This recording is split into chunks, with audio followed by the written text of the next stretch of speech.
দর্শক, যেহেতু আপনি এই ভিডিওটি ওপেন করেছেন, পুরোপুরি ভিডিওটা দেখতে থাকুন, তাহলে নতুন কিছু তথ্য জানতে পারবেন। দেখুন, এই যে ছেলে মেয়েগুলো ধান কাটছে, এদেরকে দেখে কেউ কৃষক ভাববেন না। এরা সবাই স্কুলে পড়ুয়া ছেলে মেয়ে। তাদেরকে ধান কিভাবে লাগানো হয়, কিভাবে কাটা হয়, কিভাবে ধান চাষ করতে হয়, এই ধরনের প্রশিক্ষণ দেওয়া হচ্ছে। কেন দেওয়া হচ্ছে আমি বিস্তারিত সব আপনাদের কাছে তুলে ধরবো। দেখুন, তাদেরকে ছোট ছোট জমি দেওয়া হয়েছে। এই জমিগুলোতে তাদেরকে চাষাবাদ করতে হবে, পাশাপাশি তাদের মা বাবা তাদেরকে হেল্প করতে পারবে। এই যে ছোট ছোট জমি, এই জমিগুলোর কিন্তু নির্দিষ্ট আবার রোল নাম্বার আছে। এই যে দেখতে পাচ্ছেন, রোল নাম্বারগুলো লেখা হচ্ছে, নাম লেখা হচ্ছে।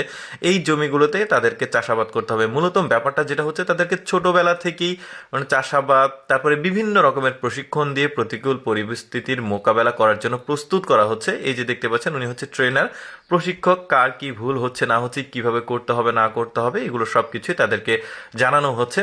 মূল ব্যাপারটা আমি আপনাদেরকে বলি, সেটা হচ্ছে কিছু কিছু প্রতিষ্ঠান থাকে, তারা ছুটির দিনে ছেলে মেয়ের জন্য, তাদের মা বাবার জন্য একটা অ্যাক্টিভিটিস করে, যে বাচ্চাদেরকে চাষাবাদ শেখাবে, আরও বিভিন্ন রকমের মানে অ্যাক্টিভিটিসগুলো শেখাবে। এই জন্য তারা এই ধরনের প্রতিষ্ঠান করেছে। তো মা বাবারা তাদের ছেলে মেয়ে নিয়ে ছুটির দিনে এই ধরনের প্রতিষ্ঠানগুলোতে ভর্তি হয়। দেখুন, চাষাবাদের পাশাপাশি এখানে মাছ কিভাবে ধরতে হয়, মানে শহরে যারা বসবাস করে যে ধরনের ছেলেমেয়েরা, তারা কিন্তু অনেকেই এই ধরনের অ্যাক্টিভিটিস কিভাবে করে গ্রাম অঞ্চলে, বা কিভাবে চাষাবাদ করতে হয়, মাছ ধরতে হয়, এই ধরনের ব্যাপারগুলো জানে না। তো তাদের জন্যই আসলে মূলত এই ধরনের মানে প্রতিষ্ঠানগুলো এই ধরনের অ্যাক্টিভিটিস করে থাকে। তবে তাদেরকে ফি দিতে হয়, আর নির্দিষ্ট একটা মেয়াদ থাকে চাষাবাদ বা এই ধরনের 3 মাস বা 4 মাসের জন্য, যে এই ধরনের অ্যাক্টিভিটিস করতে পারবে। পাশাপাশি তাদেরকে দেখুন রান্নার ট্রেনিং দেওয়া হচ্ছে, ধান চাষের ট্রেনিং দেওয়া হলো, মাছ ধরার ট্রেনিং দেওয়া হলো, কিভাবে রান্না করতে হবে এটারও ট্রেনিং দেওয়া হচ্ছে। বেশ চমৎকার ব্যাপার। কিন্তু এখন এই যে দেখতে পাচ্ছেন, রান্না হয়ে গেছে, বাচ্চারা তাদের মা বাবার সঙ্গে খাচ্ছে। পাশাপাশি তাদেরকে কিন্তু